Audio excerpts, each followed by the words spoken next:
Ouviremos a seguir o vereador professor Giovanni.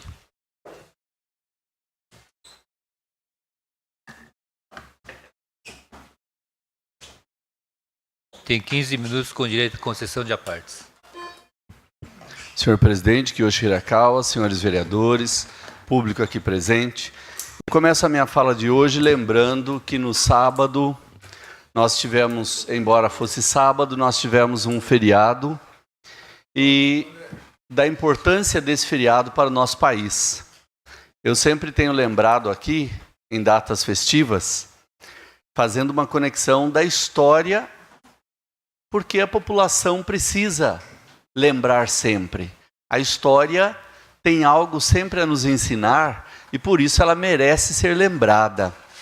Se nós temos o dia 21 como um dia, um marco na nossa história, um marco de luta pela liberdade, a gente precisa estar lembrando a nossa população, principalmente no meu caso como professor. Eu tenho que lembrar da importância desse dia para este país, que foi onde nós tivemos um mártir, que virou um herói nacional, porque defendeu os interesses do Brasil, do brasileiro verdadeiro, lutando contra os desmandos de Portugal aqui com a nossa terra. Então esse foi um grande homem para a nossa história, o Tiradentes, e a gente não pode deixar passar em branco essa data. Pus um artigo falando um pouco da vida dele, do histórico de luta, né? O fato é que ele, além de ser um idealista, né? Ele buscava já essa questão de igualdade entre as pessoas, para que o Brasil tivesse a liberdade e nós pudéssemos, enquanto brasileiros, usufruir das riquezas do nosso país. E não sermos explorados por Portugal e outros países, que era o que acontecia na época, né? Então ele se rebelou juntamente com um grupo, mas ele é que acabou pagando o preço de perder a sua vida pelo ideal de liberdade. E hoje a gente continua nessa luta. Essa luta não acabou não, porque por mais que pareça, esse país ainda não é livre. A população desse país não é livre. Tem muita coisa para se lutar. Foi passado aqui hoje, né, os requerimentos e a moção de repúdio, porque realmente a gente vê que algumas leis não beneficiam a população, mas tem lá os que as defendem, porque defendem outros interesses que não o da população brasileira. A grande verdade é que a população brasileira, a grande maioria, ainda ganha salário mínimo e precisa de um bom atendimento de saúde. Então, lá vem os poderosos, né, manipulando, às vezes, os sistemas legislativo, executivo, judiciário, para se beneficiar disso. Sobre a resposta de requerimento sobre o Conselho Municipal de Cultura, eu quero deixar bem claro algumas coisas. O Conselho Municipal de Cultura, ele foi criado dentro do que determina a lei do Sistema Municipal de Cultura de Mairinque. Então, está dizendo aqui que está sendo verificado pelo jurídico, né? Não há necessidade disso. Eu mesmo já fiz uma indicação ao prefeito Alexandre Peixinho para que se crie um novo Conselho Municipal de Cultura, que se comece do zero, faça uma nova votação, não tem problema, o que precisa é funcionar. Então não existe Conselho Municipal de Cultura só com membros da sociedade civil. Ele foi instituído, porém houve a troca de governo, então precisa ser indicado do poder público e, se necessário, votar novamente os de sociedade civil. Não tem problema. O que precisa é ter um Conselho Municipal de Cultura em funcionamento. Este não está em funcionamento. A Comissão Artístico-Cultural, tudo bem, ela pode existir, mas ela não tem valor legal perante o Ministério de Cultura. Então, qualquer gestor de cultura sabe disso. Se o município quer, e eu quero ajudar o município a usufruir das verbas que o Ministério da Cultura disponibiliza.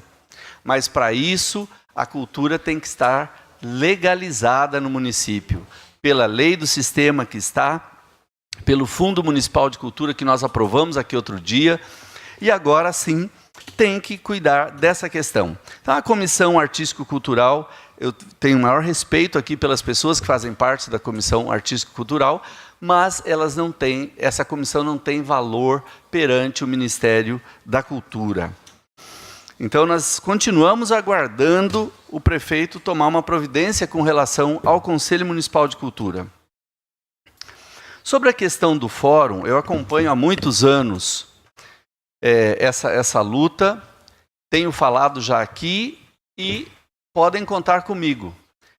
Nós vivemos uma situação aqui da escola estar de frente ao fórum e isso está incompatível. Já falamos aqui dos carros estacionados de qualquer jeito, atrapalhando o trânsito, e soldados com armas, as pessoas entrando aqui algemadas. Isso é muito triste para uma criança presenciar.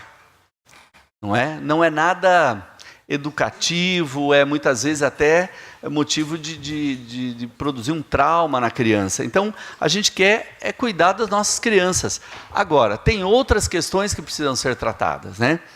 Tem 2 varas aqui, antes só tinha uma. E hoje tem 2 varas, aumentou o número de processos e a gente está no mesmo espaço. Então, o Estado precisa pensar nisso. Que seja construir um prédio novo, ou que seja adequar um prédio que já existe. O Estado tem prédios aqui no nosso município. Ele pode fazer essa adequação. O importante é que hoje nós temos aqui um princípio da Constituição que é o da eficiência. Então, hoje, a eficiência é também buscada no exercício do poder público, está lá no artigo 37 da Constituição. Tem que ter eficiência, porque senão o gestor público pode ser acusado de improbidade, por pecar na questão da eficiência. Assim como antigamente não tinha transparência, né? É um dos princípios da Constituição, dar publicidade a tudo que se faz no poder público.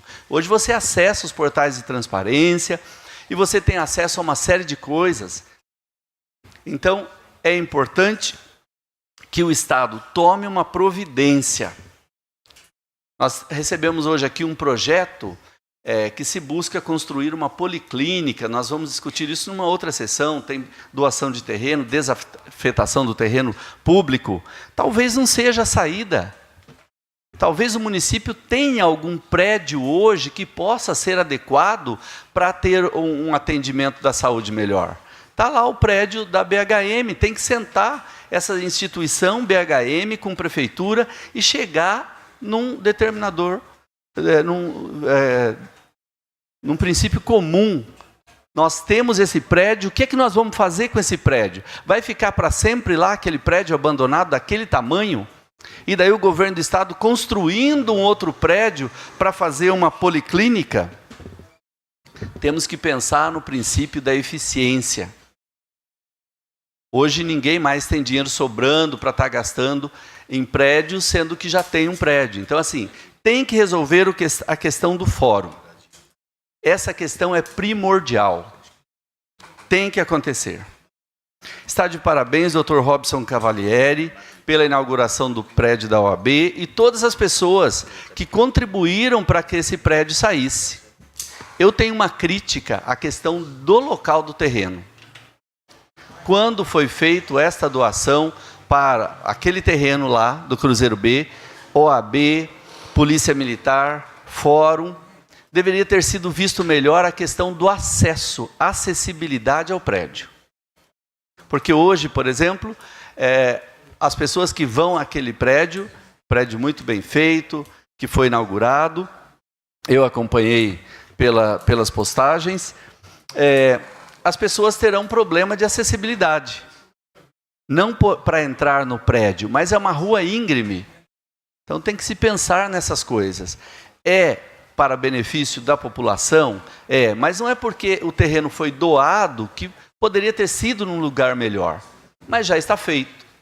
Hoje já está feito o prédio, foi um trabalho, como já bem dito aqui, parabenizado por nós, através das moções aprovadas, mas que deixaram alguma coisa passar no passado, e aí hoje a gente vai ter que lidar com esse problema, que é uma rua muito íngreme, dependendo da pessoa, se ela tiver algum problema físico ou até idoso, por exemplo, vai ser difícil chegar no prédio. Sobre a questão das câmeras de segurança, avisar a equipe do prefeito de que eu tenho conhecimento do decreto 5.516, de 24 de maio de 2011, onde a Vivo é responsável pela manutenção das câmeras. O prefeito responde aqui que as câmeras foram tiradas para conserto e que o prazo de conclusão do laudo técnico para que possamos decidir pelo conserto dos equipamentos ou aquisição de novos. Isso não é função da prefeitura. A manutenção das câmeras, as câmeras foram colocadas e a manutenção das mesmas é pela equipe da Vivo. Está lá, é só ler o documento e vocês vão ver que a prefeitura não tem que comprar e nem consertar a câmera. É só usar o dispositivo legal que ela tem, princípio da eficiência. A questão da internet que eu tenho falado aqui, só para que foi respondido que está funcionando e está tudo bem, não está não. O pessoal que está indo na festa de São José, tenta acessar a internet na praça. Não tem. Eu tenho ido lá e tirado uns prints dos dias e horários. Você é de uma parte, vereador? Pois não, vereador André. Com a parte do vereador André do Bar, por um minuto. Vereador, muito bem falado aí. 2011, nós aprovamos aqui na Câmara Municipal mesmo essas câmaras para vir para Mairinque. 2011 foi muito bem, passou aqui na Câmara, aprovamos, o consórcio com a Vivo, né? Que dá manutenção, sim, nas câmaras também. Por isso você está certo mesmo. Então, isso aí, eu sou um dos vereadores que está aqui ainda, que aprovou aqui na Câmara Municipal. Obrigado pela parte. Obrigado, vereador André. Dá uma parte, vereador. Pois não, vereador. Se houver. Com a parte do vereador Túlio Camargo, por um minuto. Oportuna essa colocação de Vossa Excelência, todos nós já temos cobrado isso, e acho que precisa providenciar imediatamente essas câmaras e ampliá-las. Essa semana ainda fomos avisados que já está se avolumando o número de saidinhas de banco. Isso nos preocupa muito, quer dizer, está já ocorrendo esse Mairim, que não é nenhuma nem duas vezes. É só para fazer também essa afirmação de que isso nos preocupa e é preciso, então, que seja feita alguma coisa com a máxima urgência em relação a essas câmeras, que não sejam só de enfeite na cidade. Certo, vereador. E para falar também sobre a resposta à questão dos taxistas. Diz aqui que quem tem que fazer a fiscalização é o Departamento de Trânsito e que, não havendo a constatação de flagrante de infração pelo agente de trânsito, não há previsão legal para elaboração de relatórios ou notificações. Ok, se a lei não pede relatórios, só que é engraçado que existe um departamento que tem que fiscalizar, o departamento não acha nada errado. E a qualquer hora que nós passamos ali em frente aos pontos de táxi, a gente vê taxistas irregulares. Então, assim, a preocupação desse vereador é o princípio da eficiência, de que todos os taxistas estejam legalizados e prestando um bom atendimento para a população. Eu não tenho nada pessoal com ninguém sobre essa questão. A questão é atender bem a população. Então, pedir que o Departamento de Trânsito faça fiscalizações regulares. Eu, inclusive, tenho consciência dos problemas e também enviei ao prefeito um documento de indicação para ele regularizar e melhorar para os taxistas. E para terminar, convidar a todos para sexta-feira, agora dia 27 às 19 horas, o lançamento do livro A História do Marmeleiro 2, do escritor, professor e escritor Gerson Freire. Ele estará lançando o livro aqui na Câmara, ele já lançou o primeiro exemplar, a gente já é o segundo exemplar, fruto de muita pesquisa, e de ouvir a população sobre a história do marmeleiro. Estão todos convidados e eu estarei aqui para prestar a minha homenagem a esse lutador da cultura mairinquense. Obrigado, presidente. Boa noite a todos.